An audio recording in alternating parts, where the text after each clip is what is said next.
So, today's episode, we promised you that we would bring a guest. But unfortunately, there were some occurrences which led us to ditch that plan because our guest was not available. However, to compensate, we have one hell of an episode for you today. We also have a surprise in between. Listen to the whole thing so you don't miss out an incredible opportunity of something. Want to know what it is? Well, keep listening and in a few minutes you'll come to know. Okay, today we are going to be talking about some of the films and books and series that are very close to everyone's hearts. Nostalgia and fun are all that strikes to the mind when we talk about animation. Animatology. This is the name of our episode today. And why animatology, you ask? Well, it's simply the technique of presenting animation to you in the best way possible. Let me tell you that we have an awesome collection today. Mind-blowing movies, wonderful books and comic series, and even the best animation series. Old or new, English or foreign, and finally, impactful for nostalgic. Starting off, we have Yeah Marking the Pages.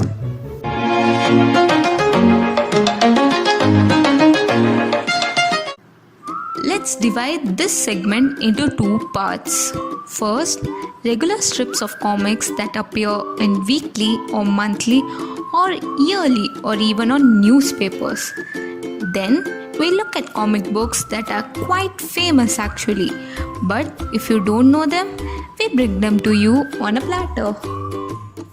Okay, these strips edition thing. First, let's have a look at Calvin and Hobbes. It is about a tiger and a boy who talked about really deep things in life. Yeah, that's pretty much it. Okay, moving on. Why so fast, you ask? Because we have a lot to talk about today.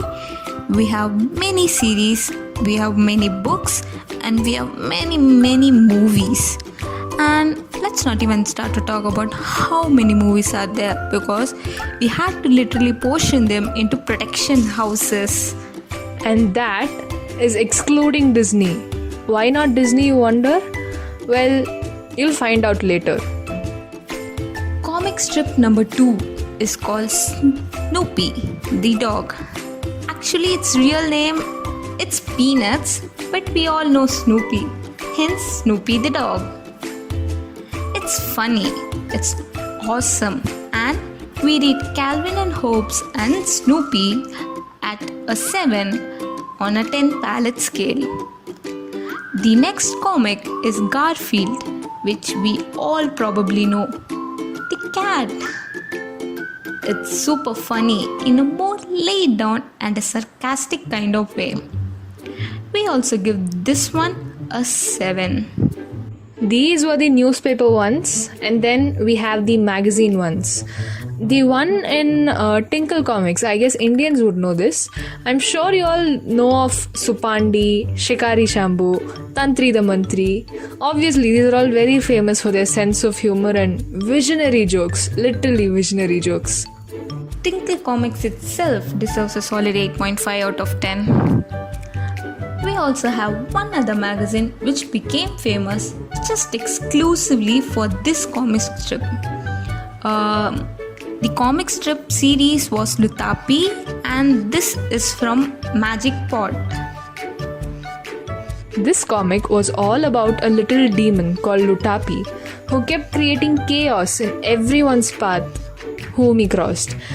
His equal opposite, that is alter ego kind of thing, was called Mayavi, who helped to rectify the disasters created by Lutapi. This was a magical comic and it literally brings back memories. We gave this an 8.5 on 10. Then we move on to the books. We have 4 for you. Noddy, which is also a classic series about which we will talk in detail in the series section. Then we have Tintin, which will also be dealt with in the series section. Dude, we sound like professors who keep postponing concepts saying that this will be dealt in the next chapter, so this concept will not be taken for you right now. Move on to the next round then. Binge Lounge.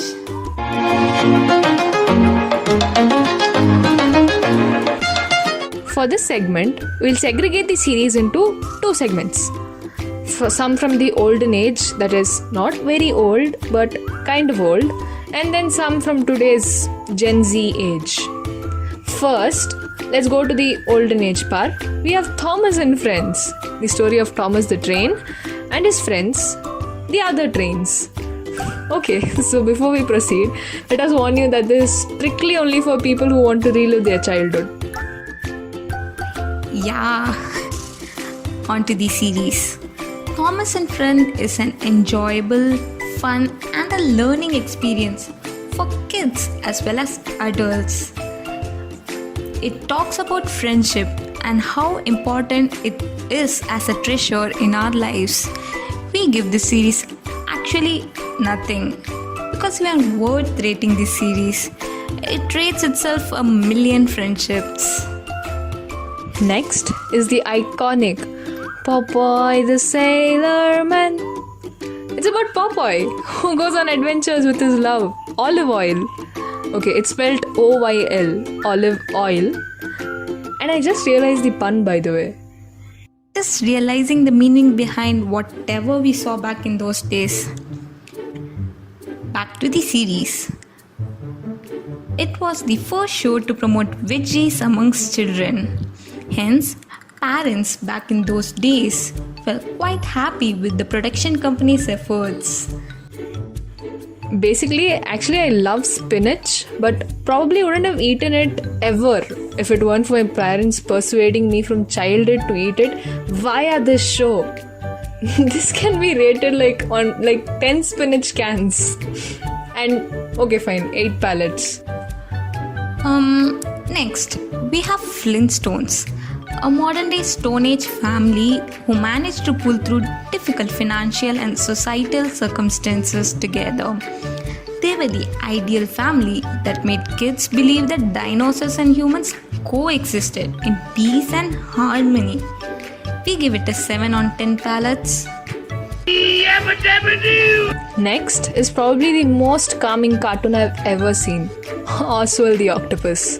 What a beautiful, beautiful creature Oswald was. It made me see octopuses in a more understanding point of view. All of its friends were very sweet and soft too, especially that sunflower. I don't remember the name exactly, but they were very calm. That's what I love about this show, I could easily give it an 8 on 10. On to Noddy, a show which was an adaptation of a book of the same name. However, I think the show gained more popularity among the audience than the book.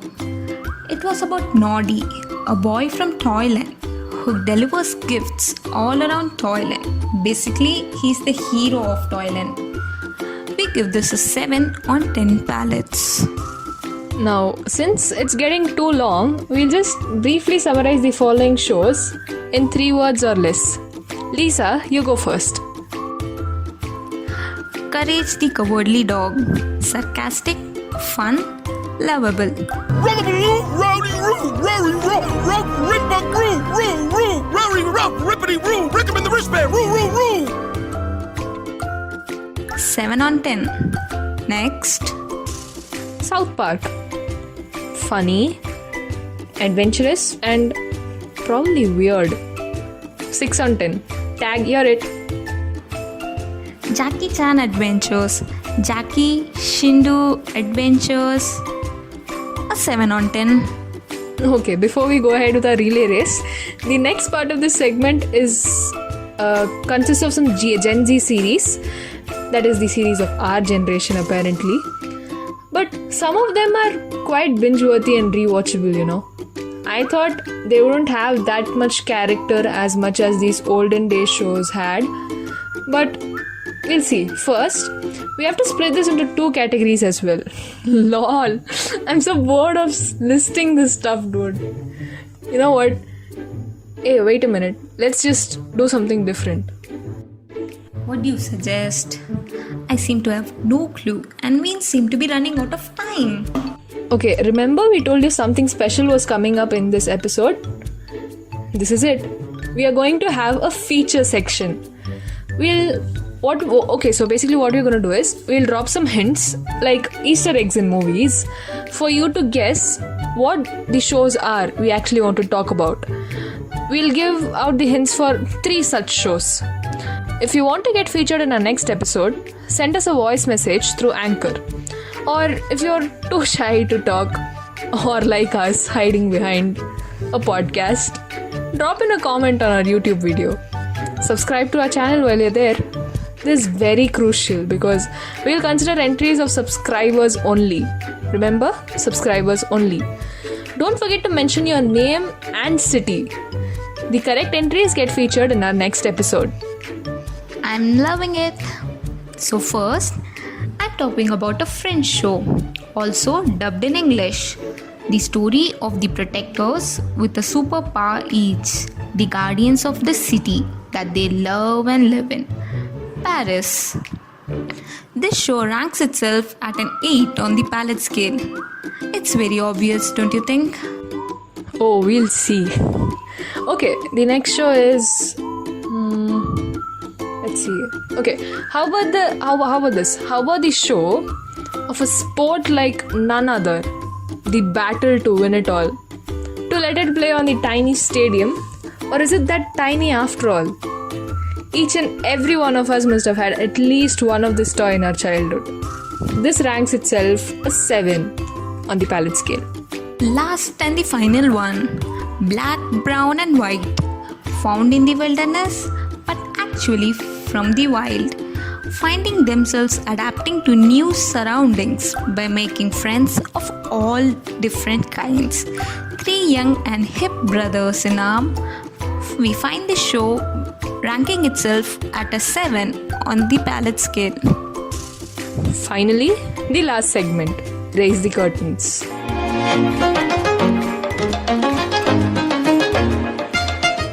For this, we have divided the entire spectrum into production companies, and we have specifically excluded Disney for this episode because if we start talking about Disney animations and other related ventures including Pixar, Marvel, Star Wars universe, the list goes on and it will take us an eternity. However, we will come back with an episode just dedicated for all you Disney fans out there. Okay, let's start with DreamWorks.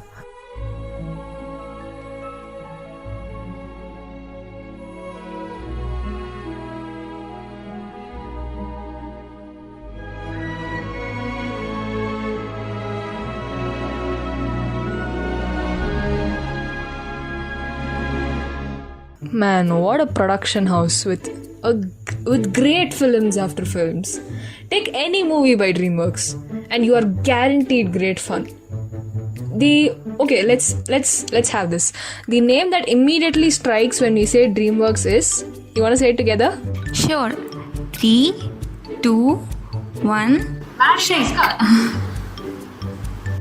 Oh wait, but I'm thinking of more names now. Okay, let's slow down.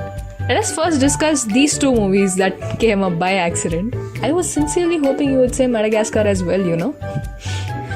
Okay, Madagascar is a 4-part film series that revolves around 4 animals who lived in the same zoo at New York. Alex, the lion, was a star in the zoo, but a costly mistake of his zebra friend, Marty, caused all the 4 of them to be shipped off to Madagascar Islands. How they travel back to their home while discovering what is actually their home is segregated into 3 movies basically. The 4th one is sort of a spin-off but also acts like a continuation of the 3 movies. So basically just watch to figure it out if you haven't already yet. We give this an 8 on 10. Next is Shrek, the giant beautiful ogre who falls in love with his beautiful princess, has come across all difficulties for their love to conquer the world, or at least their tiny little cozy world. This is also a 4-movie franchise where one is a spin off, but here too it is a continuation of the storyline. You get it. DreamWorks works in franchises of 4, with one being a spin off of sorts. This film is a solid 8 on 10. The next DreamWorks feature that is a must mention is Ice Age, with 6 movies in the bag, where one is, yeah, you guessed it, it's a spin off. This series is probably the most beautifully written storyline a human or any man can witness in any form of entertainment or content. So just go watch it if you haven't already. Or have you been living under a rock all this time? We give this movie an 8.5 on 10. One more important but very underrated movie of this house is Wallace and Gromit. For those who have watched Shaun the Sheep and have loved it, you would surely love this movie franchise. One of the funniest movie franchises of DreamWorks. This has about 5 films in its wake. We give this film a 7 on 10. And of course, How to Train Your Dragon. Everyone became obsessed with this movie once it hit the big screens. The white dragons, the black dragons, and more dragons. But they were also cute. They didn't seem like dragons at all. So I guess that's what made this the USP of this show. This has 3 movies till date and is loved by a varied range of vast audience. I guess the 4th one is coming, right? It has not yet been released. Yeah, it's still in works, it seems. Okay, we give this movie a 7 on 10. Even if there's a 4th installment, I'm waiting to watch it. The final movie from this house is Kung Fu Panda. Now that's a film. Learn about discipline, greater life lessons, and of course food, while still having a huge blast of laughter. That literally summarizes all the 3 movies of this franchise. Yeah, DreamWorks. We give this franchise an 8 on 10. Moving on to the next production house, Illumination! La la la.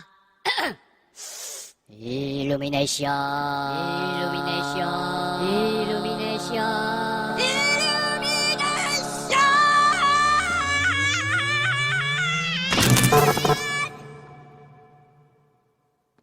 Oops. Universal Pictures and Illumination in collaboration made the greatest characters in the history of animation or the animation universe that were adored by the entire world, including me and Lisa. Minions, of course, from the movie franchise Despicable Me. Besides Minions, the movies also made us fall in love with Gru, obviously the grumpy villain, and his beautiful 3 adopted beauties. This gave us entertainment in a form we never expected we would enjoy. I mean, villains and their minions, there was something called VillainCon. I didn't expect a VillainCon. I was mind blown. We give this film an 8.5 on 10. Finally, at the last, we have Hotel Transylvania from Sony Pictures.